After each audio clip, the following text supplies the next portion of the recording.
Hi Fox. അപ്പം നമ്മൾ വീണ്ടും നമ്മുടെ റാപ്പിഡ് റിവിഷൻ സീരീസിൽ നമ്മൾ ഗ്രാവിറ്റേഷൻ എന്നുള്ള ചാപ്റ്റർ കണ്ടു കഴിഞ്ഞു. അപ്പോൾ ആ ചാപ്റ്ററിൽ നിന്ന് തന്നെ നമുക്ക് ഏകദേശം ഒരു 6-7 ക്വസ്റ്റ്യൻസ് നിങ്ങൾക്കറിയാം. പൊട്ടൻഷ്യൽ എനർജി, ഫീൽഡ് ഫോഴ്സ്, ഈ വാക്കുകൾ നിങ്ങൾ ഗ്രാവിറ്റേഷനിൽ മാത്രമല്ല ഇലക്ട്രോസ്റ്റാറ്റിക്സ് എന്ന ചാപ്റ്ററിൽ നമ്മൾ വളരെയധികം കേൾക്കുന്നതാണ്. ഒരുപാട് ക്വസ്റ്റ്യൻസ് നമ്മളോട് ചോദിക്കുന്നതാണ്. അപ്പോൾ അത് ബേസ് ചെയ്തിട്ട് നമുക്കൊരു 6-7 ക്വസ്റ്റ്യൻസ് നമുക്കൊന്ന് വർക്കൗട്ട് ചെയ്ത് നോക്കാം. ഫീൽഡ് എന്താണ്, ഫോഴ്സ് എന്താണ്, പൊട്ടൻഷ്യൽ എന്താണ്, പൊട്ടൻഷ്യൽ എനർജി എന്താണ്. പൊട്ടൻഷ്യൽ ക്രിയേറ്റ് ചെയ്യാൻ ഒരു മാസ് മതി. ഒരു മാസ് ക്രിയേറ്റ് ചെയ്ത പൊട്ടൻഷ്യലിലേക്ക് മറ്റൊരു മാസ് എൻ്റർ ചെയ്യുമ്പോഴാണ് both of them will B experiencing potential energy. Okay അല്ലേ? അതുപോലെ ഫീൽഡ് ക്രിയേറ്റ് ചെയ്യാനും നമുക്ക് ഒരൊറ്റ മാസ് മതി. ആ ഫീൽഡിലേക്ക് മറ്റൊരു മാസ് എൻ്റർ ചെയ്യുമ്പോഴാണ് they will be experiencing gravitational force. Okay, so every mass will be creating a potential around it. Likewise, every mass will be having a field around it. ഈ ഫീൽഡിലേക്ക് മറ്റൊരു മാസ് എൻ്റർ ചെയ്യുമ്പോൾ they will be experiencing gravitational force. അതുപോലെ ഈ mass ഉണ്ടാക്കിയിരിക്കുന്ന പൊട്ടൻഷ്യലിലേക്ക് മറ്റൊരു mass enter ചെയ്യുമ്പോൾ both of them will be gaining gravitational potential energy. The equation for potential is, പൊട്ടൻഷ്യലിൻ്റെ ഇക്വേഷൻ എന്താണ്? The equation for potential V is equal to minus gm divided by r. The equation for potential V is equal to minus gm by r. അപ്പോൾ ആ പൊട്ടൻഷ്യലിലേക്ക് മറ്റൊരു mass enter ചെയ്യുമ്പോൾ it is gaining gravitational potential energy which is equal to gmm by r. Potential into mass you will be getting gravitation potential energy. അതുപോലെ gravitational ഫീൽഡിൻ്റെ equation എന്താണ്? Gravitational field E is equal to gm divided by R square. ഒരൊറ്റ വ്യത്യാസം, ഡിനോമിനേറ്ററിൽ പൊട്ടൻഷ്യലിൻ്റെ കേസിൽ ആയിരുന്നു, പക്ഷേ ഇവിടെ എന്താണുള്ളത്? ആർ സ്ക്വയർ ആണ്. ഓക്കെ അല്ലേ? ഇനി അതുപോലെ what is force? Force is equal to ആ ഫീൽഡിലേക്ക് മറ്റൊരു മാസ് എൻ്റർ ചെയ്തു. So it is gm divided by R square. Okay അല്ലേ? ഈ സിമ്പിൾ കൺസെപ്റ്റ് വെച്ചിട്ടാണ് നമ്മൾ ഇനിയുള്ള ക്വസ്റ്റ്യൻസ് വർക്കൗട്ട് ചെയ്യാൻ പോകുന്നത്. ഫസ്റ്റ് ക്വസ്റ്റ്യൻ, നിങ്ങൾക്ക് തന്നിരിക്കുന്ന ഇക്വലാറ്ററൽ ട്രയാങ്കിളിൻ്റെ സൈഡ് 6 ആണ്. ഓരോ വെർട്ടെക്സിലും നമ്മൾ സ്മോൾ എം മാസ് പ്ലേസ് ചെയ്തിട്ടുണ്ട്. Then you are asked to find the gravitational potential at the centroid. അങ്ങനെയെങ്കിൽ സെൻട്രോയിഡിലെ ഗ്രാവിറ്റേഷണൽ പൊട്ടൻഷ്യൽ എത്രയാണ്? ഓക്കെ, അപ്പോൾ നമ്മൾ ആദ്യം അറിയേണ്ട കുറച്ച് ബേസിക് കാര്യങ്ങളുണ്ട്. അതായത് ഏതൊരു ഇക്വലാറ്ററൽ ട്രയാങ്കിളിൻ്റെയും വെർട്ടെക്സിൽ നിന്ന് സെൻട്രോയിഡിലേക്കുള്ള ദൂരം എത്രയാണ്?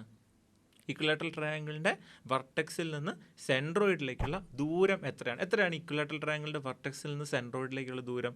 It is r divided by √3. r/√3 ആണ് ഇക്വലാറ്ററൽ ട്രയാങ്കിളിൻ്റെ വെർട്ടെക്സിൽ നിന്നും സെൻട്രോയിഡിലേക്കുള്ള ദൂരം. ശരിയല്ലേ?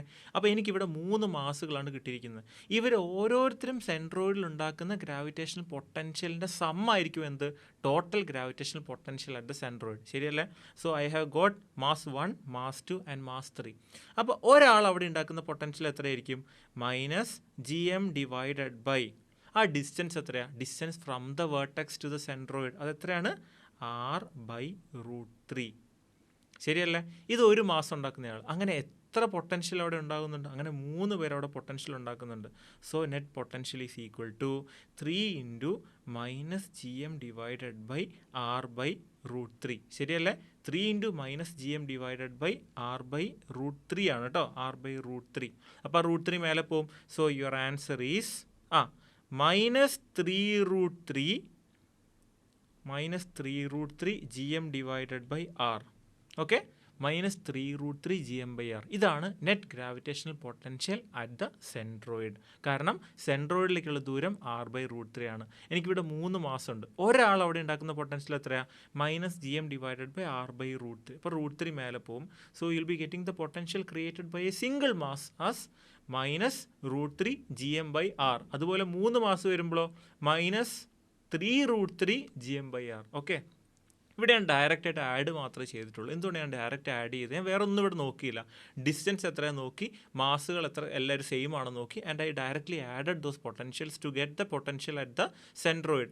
എന്തുകൊണ്ട് ഞാൻ ഈ കേസിൽ അങ്ങനെ ചെയ്തു? ഒരൊറ്റ reason, because gravitational potential is a scalar quantity. Scalar quantity ആണ്, നമ്മൾ എന്ത് ചെയ്യേണ്ട ആവശ്യമില്ല, ഡയറക്ഷൻ ഒന്നും നോക്കണ്ട, just directly add that. Okay, അപ്പോൾ സിമ്പിളാണ്. എനിക്കിവിടെ ആൻസർ കിട്ടി -3√3 gm by r. ഓക്കെ, ഇനി നമുക്ക് നെക്സ്റ്റ് ക്വസ്റ്റ്യനിലേക്ക് പോകാം. അപ്പോൾ നിങ്ങൾക്ക് ഈ ക്വസ്റ്റ്യൻ കണ്ടുപിടിക്കാൻ പറ്റുമോ? What is the potential at the centre of any side? നമുക്ക് 3 സൈഡ് ഇവിടെ ഉണ്ട്. ഈ ഇക്വലാറ്ററൽ ട്രയാങ്കിളിന് 3 സൈഡുണ്ട്. ഈ ഇക്വലാറ്ററൽ ട്രയാങ്കിളിൻ്റെ ഏതെങ്കിലും ഒരു സൈഡിൻ്റെ സെൻറ്ററിലുള്ള പൊട്ടൻഷ്യലാണ് ഇവിടെ കാൽക്കുലേറ്റ് ചെയ്യാൻ പറഞ്ഞിരിക്കുന്നത്. ഓക്കെ, അപ്പോൾ നമുക്ക് വർക്കൗട്ട് ചെയ്യാം. അപ്പോൾ for example let that point B here. Okay, ആ പോയിന്റ് നമ്മൾ ഇവിടെയാണ് നമ്മൾ ആ പോയിന്റ് കൺസിഡർ ചെയ്തിരിക്കുന്നത്. ഓക്കെ, അപ്പോൾ ആ പോയിന്റിലേക്കുള്ള ദൂരം നമുക്ക് ആദ്യം അളക്കാം. കാരണം മാസ് മാറുന്നില്ല, എല്ലാ മാസും എത്രയാണ്? സ്മോൾ എം തന്നെയാണ്. സോ ഹിയർ ഈ ഡിസ്റ്റൻസ് എത്രയാണ്? r/2. ഈ ഡിസ്റ്റൻസ് എത്രയാണ്? r/2. ശരിയല്ലേ? നൗ ഈ ടോട്ടൽ ഡിസ്റ്റൻസ് എത്രയാണ്? നമ്മൾ നേരത്തെ കാൽക്കുലേറ്റ് ചെയ്ത് ഇതാണ് എന്ത്? r/√3. പക്ഷേ ഇവിടെ വേണ്ടത് എന്താ? Total distance from the vertex to the centre of a side. അത് എത്ര വരിക?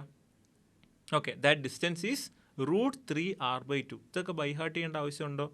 ഈ ടോട്ടൽ ഡിസ്റ്റൻസ് √3 r/2 ആണ്. അതെങ്ങനെ കിട്ടി? കാരണം ഹൈപ്പോട്ന്യൂസ് ബേസ് ഓൾട്ടിറ്റ്യൂഡ്. ശരിയല്ലേ?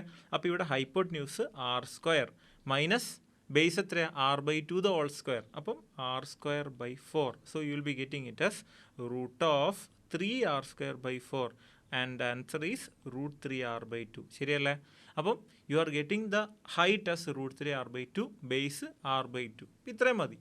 അപ്പം നമ്മൾ രണ്ട് പേരുടെ എല്ലാ മാസുകളും ഈക്വൽ ആണ്. പക്ഷേ both two masses are located at a distance r/2 from the point under consideration and the other mass is located at a distance √3 r/2 from the point under consideration. Okay, നമുക്ക് direct calculate ചെയ്യാം. അപ്പോൾ ഒരു മാസിൻ്റെ potential -gm divided by r/2. Correct?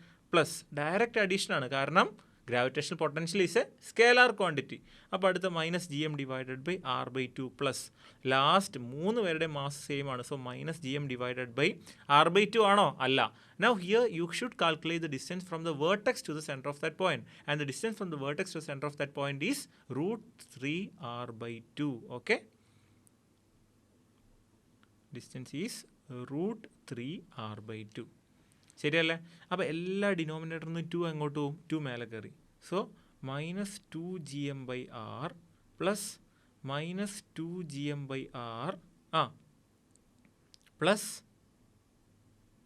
-2gm divided by √3r. ആരെ common ആയിട്ട് പുറത്തെടുക്കാം?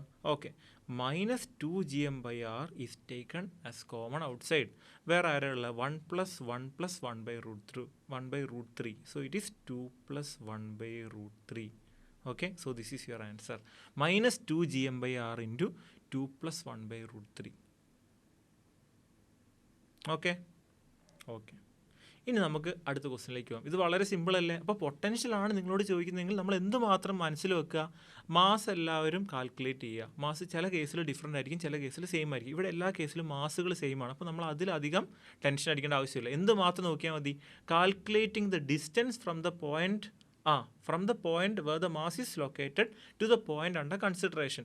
ഇവിടെ മാസുകളെല്ലാവരും എവിടെയുള്ളത്? വെർട്ടെക്സിലാണുള്ളത്. പക്ഷേ point under consideration മാത്രം മാറാണ്. ഇനിഷ്യലി നമ്മൾ നേരത്തെ ചെയ്ത ക്വസ്റ്റ്യനിൽ അത് എവിടെയായിരുന്നു? സെൻട്രോയിഡിലായിരുന്നു. ഇപ്പോൾ അത് എവിടെയായി? സെൻറ്റർ ഓഫ് ദ സൈഡായി. ഓക്കെ, ഇനി നെക്സ്റ്റ് ക്വസ്റ്റ്യനിൽ you are asked to find the potential at any vertex.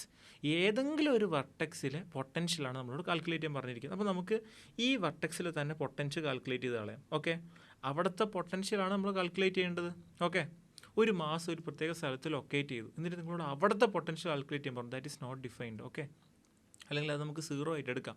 അവിടെ എന്ത് നമ്മൾ കാൽക്കുലേറ്റ് ചെയ്യുന്നില്ല? അവിടുത്തെ പൊട്ടൻഷ്യൽ കാൽക്കുലേറ്റ് ചെയ്യുന്നില്ല. അപ്പോൾ ഇവിടെ നമ്മൾ ആര് കാരണമുള്ള പൊട്ടൻഷ്യൽ മാത്രമേ നോക്കുന്നുള്ളൂ? ഈ ബാക്കി 2 മാസുകൾ ഇവിടെ ഉണ്ടാക്കുന്ന പൊട്ടൻഷ്യൽ മാത്രമേ നമ്മൾ നോക്കുന്നുള്ളൂ. അതെത്രയാ? -gm/r. കാരണം ഈ ദൂരം എത്രയാണ്? അത് r ആണ്. അതുപോലെ ഈ ദൂരം എത്രയാണ്? -gm/r. അപ്പോൾ ഡയറക്റ്റ് ആയിട്ട് ആഡ് ചെയ്താൽ മതി, which is equal to -2gm/r. Okay അല്ലേ? സിമ്പിൾ അല്ലേ? ഓക്കെ, അപ്പോൾ നമ്മൾ പൊട്ടൻഷ്യൽ എങ്ങനെയാണ് കാൽക്കുലേറ്റ് ചെയ്യേണ്ടത് നമ്മൾ പഠിച്ചു. അപ്പോൾ വേർട്ടെക്സ് ഒരു പോയിന്റ്, സെൻട്രോയിഡ് ഒരു point, centre of the side ഒരു പോയിന്റ്. ഇനി അടുത്ത question, what is the field at the centroid?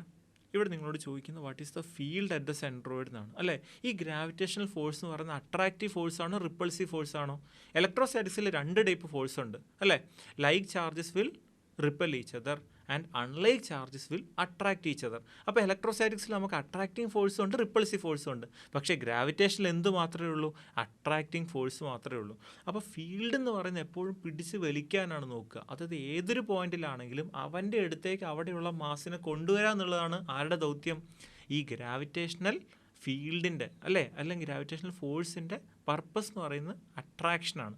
Okay, now you are asked to find the field at the centroid. അപ്പോൾ നിങ്ങൾക്ക് ഫീൽഡിൻ്റെ ഇക്വേഷൻ അറിയാം. ഫീൽഡ് ഒരു വെക്ടർ ആണെന്ന് നിങ്ങൾക്ക് അറിയാം. What is the equation for field? ഫീൽഡിൻ്റെ ഇക്വേഷൻ gm/r² ആണ്. ഓക്കെ, അപ്പം r എന്ന് പറയുന്നത് ഇവിടെ എന്തായിരിക്കും? r/√3. ശരിയല്ലേ? ഈ ചെറിയ ദൂരം എത്രയാണ്? r/2√3. അപ്പോൾ 3 മാസുകൾ സെയിം ആണ്. You are asked to calculate the field at the centroid. അപ്പോൾ ഇവിടെ ഒരു മാസ് സെൻട്രൽ ഉണ്ടാക്കുന്ന ഫീൽഡ് എത്രയായിരിക്കും?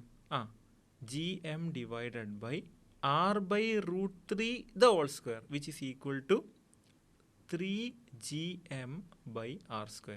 അപ്പോൾ 3gm/r² ആണ് ഒരാൾ സെൻട്രോയിഡിൽ ഉണ്ടാക്കുന്ന ഫീൽഡ്. 3gm/r². ശരിയല്ലേ? 3gm/r/√3 the whole square. So r²/√3 the whole square മേലെ പോയി 3gm/r². അപ്പോൾ നമ്മൾ നേരത്തെ ചെയ്ത പോലെ അതുപോലെ 3 പേരുണ്ട്. സോ 3 × 3 9 എന്ന് എഴുതാൻ പറ്റുമോ? ഇല്ല. കാരണം ഗ്രാവിറ്റേഷണൽ ഫീൽഡ് എന്തല്ല? ഒരു വെക്ടർ അല്ല. ഒരു സ്കേലാർ അല്ല. സ്കേലാർ ആണെങ്കിൽ ഡയറക്റ്റ് അഡിഷൻ മതി. പക്ഷേ ഗ്രാവിറ്റേഷൻ ഫീൽഡ് എന്താണ്? ഒരു വെക്ടറാണ്. വെക്ടർ എന്ന് പറഞ്ഞാൽ നമ്മൾ പിടിച്ചു വലിക്കുന്ന ഡയറക്ഷൻ നമ്മൾ നോക്കണം. 2 പേര് ഇങ്ങോട്ട് പിടിച്ചു വലിച്ചു, ഒരാൾ അങ്ങോട്ടും പിടിച്ചു വലിച്ചു. ഓക്കെ, അപ്പോൾ ഇവിടെ നമുക്ക് എങ്ങനെയാണ് നമുക്ക് ആ വെക്ടർ നോക്കുന്നത് നമുക്ക് നോക്കാം. സോ ഹിയർ ഒരാൾ ഈ മാസിനെ ഇങ്ങോട്ട് പുള്ളി ചെയ്തു, ഒരാൾ ഈ മാസിനെ ഇങ്ങോട്ട് പുള്ളി ചെയ്തു, ഒരാൾ ഈ മാസിനെ നേരെ പുള്ളി ചെയ്തു. അങ്ങനെ 3 പേരും ഇതുണ്ട്. ഈ ആംഗിൾ എത്രയാണ്? 120 ഡിഗ്രിയിലാണ് ഇവർ പുള്ളി ചെയ്തിരിക്കുന്നത്. 120 ഡിഗ്രി. 120 ഡിഗ്രിയുടെ പെക്യുലാരിറ്റി എന്താണ്? When the resultant angle equal vectors ആണ് ആംഗിൾ 120 ഡിഗ്രി ആണെങ്കിൽ the resultant will be the same. അതായത് ഈ 2 വെക്റ്ററിൻ്റെയും റിസൾട്ടൻ്റ് എങ്ങോട്ടാണ് വരിക? നേരെ താഴേക്ക്. അത് സെയിം ആയിരിക്കും. ഇപ്പോൾ ഇതിൽ ഒരാളുടെ വാല്യൂ നമ്മൾ കണ്ടുപിടിച്ചു. എല്ലാവരുടെയും വാല്യൂ സെയിം ആണ്. 3gm/r² ആണ്. അപ്പോൾ താഴേക്കുള്ള ആളുടെ വാല്യൂ എത്രയായി? 3gm/r². ഇതും 3gm/r² ആയിരുന്നു, ഇതും 3gm/r² ആയിരുന്നു. ശരിയല്ലേ? ആംഗിൾ 120 ഡിഗ്രി ആയതുകൊണ്ട് നേരെ താഴേക്ക് എത്ര തന്നെയാണ്? 3gm/r². കാരണം 120 degree is the angle between the vectors and when the angle between the vectors is 120 degree the resultant will be same. അപ്പോൾ താഴേക്ക് 3gm/r², മുകളിലേക്കും 3gm/r². എന്ത് മനസ്സിലായി? മുകളിലേക്ക് ആ പോയിന്റ് അറ്റ് ദ സെൻട്രോയിഡ് മുകളിലേക്കും ഒരാൾ പിടിച്ചു വലിക്കുന്നു, താഴേക്കും ഒരാൾ പിടിച്ചു വലിക്കുന്നു. അത് രണ്ടും ഈക്വൽ ആണ്. രണ്ടും 3gm/r² ആണ്. So the answer is the resultant field at the centroid is 0. ശരിയല്ലേ? സിമ്പിളാണ്. ഓക്കെ, അപ്പോൾ ഇവിടെ കാൽക്കുലേറ്റ് ചെയ്യുമ്പോൾ നമ്മൾ എപ്പോഴും ശ്രദ്ധിക്കേണ്ട കാര്യം എന്താ? നമ്മളെ ആംഗിൾ മാത്രം നമ്മുടെ മനസ്സിലുണ്ടാവണം. 120 ഡിഗ്രി ആണെങ്കിൽ resultant is the same. 60 degree ആണെങ്കിൽ √3 ഇൻറ്റു റിസൾട്ടൻ്റ്. 90 ഡിഗ്രി ആണെങ്കിൽ √2 ഇൻറ്റു റിസൾട്ടൻ്റ്. ഓക്കെ അല്ലേ? നമുക്ക് നെക്സ്റ്റ് ക്വസ്റ്റ്യൻ ആകുമ്പോൾ കൂടുതൽ ക്ലിയർ ആവും. Here you are asked to find the field at the centre of the side. ഏതെങ്കിലും ഒരു സൈഡ് ഞാൻ എടുത്തു. ഇപ്പോൾ ഞാനിവിടെ ഈ സൈഡ് എടുക്കുകയാണ് കേട്ടോ. ഓക്കെ, ഞാനിവിടെ ഈ സൈഡ് എടുത്തിട്ട് ഈ പോയിന്റിലെ ഫീൽഡാണ് എനിക്ക് കാൽക്കുലേറ്റ് ചെയ്യേണ്ടത്. നിങ്ങൾക്കറിയാം ഇവിടെ 2 മാസുകളുണ്ടോ ഇക്വി ഡിസ്റ്റൻ്റ് ആയിട്ട് ആ പോയിന്റിൽ നിൽക്കുന്നത്? 2 മാസുകൾ ഇക്വി ഡിസ്റ്റൻ്റ് ആയിട്ട് അവിടെ നിൽക്കുകയാണ്. അവിടുന്ന് ഒരാൾ അവനെ പിടിച്ച് ഇടത്തോട്ട് വലിച്ചു. ഒരാൾ അവനെ ലെഫ്റ്റിലേക്ക് വലിച്ചു, മറ്റേ ആൾ അവനെ ഓപ്പോസിറ്റ് സൈഡിലേക്ക് വലിച്ചു. അപ്പോൾ 2 പേര് 2 സൈഡിൽ നിന്ന് പിടിച്ച് വലിക്കുകയാണ്. അവൻ നീങ്ങോ? ഇല്ല. അപ്പോൾ ഇവർ 2 പേരും എന്തായി പോവും? ക്യാൻസൽഡ് ആയി പോവും. ശരിയല്ലേ? അപ്പോൾ ഇവിടെ ഈ ഫീൽഡിൽ ഒരേ ഡിസ്റ്റൻസിൽ ഒരേ മാസുള്ള 2 ഒബ്ജക്ട്സ് 2 സൈഡിൽ നിന്ന് വലിക്കുകയാണ്. സോ ദാറ്റ് ആ 2 ഫീൽഡുകൾ എന്താവും? ക്യാൻസൽഡ് ആകും. പിന്നെ ആര് മാത്രമേ ഇവിടെ റിമെയിൻ ചെയ്യുന്നുള്ളൂ? ഈ ഒരാൾ മാത്രമേ ഇവിടെ റിമെയിൻ ചെയ്യുന്നുള്ളൂ. അപ്പോൾ നമ്മളിനി എന്ത് മാത്രം നോക്കിയാൽ മതി? അയാളെ മാത്രം കാൽക്കുലേറ്റ് ചെയ്താൽ പോരെ. So the answer is gm divided by distance നമ്മൾ നേരത്തെ കാൽക്കുലേറ്റ് ചെയ്തു. അത് എത്രയാണ്?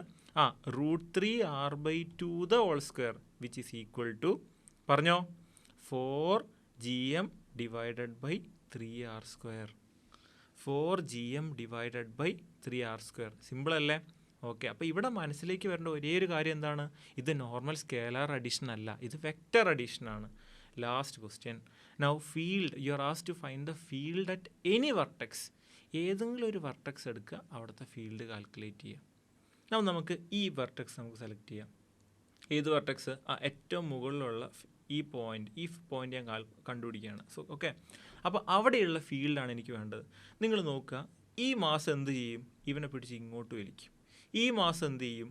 ഇവനെ പിടിച്ച് ഇങ്ങോട്ട് വലിക്കും. ഓക്കെ, അപ്പോൾ രണ്ടുപേരും അവനെ പിടിച്ച് വലിക്കുകയാണ്.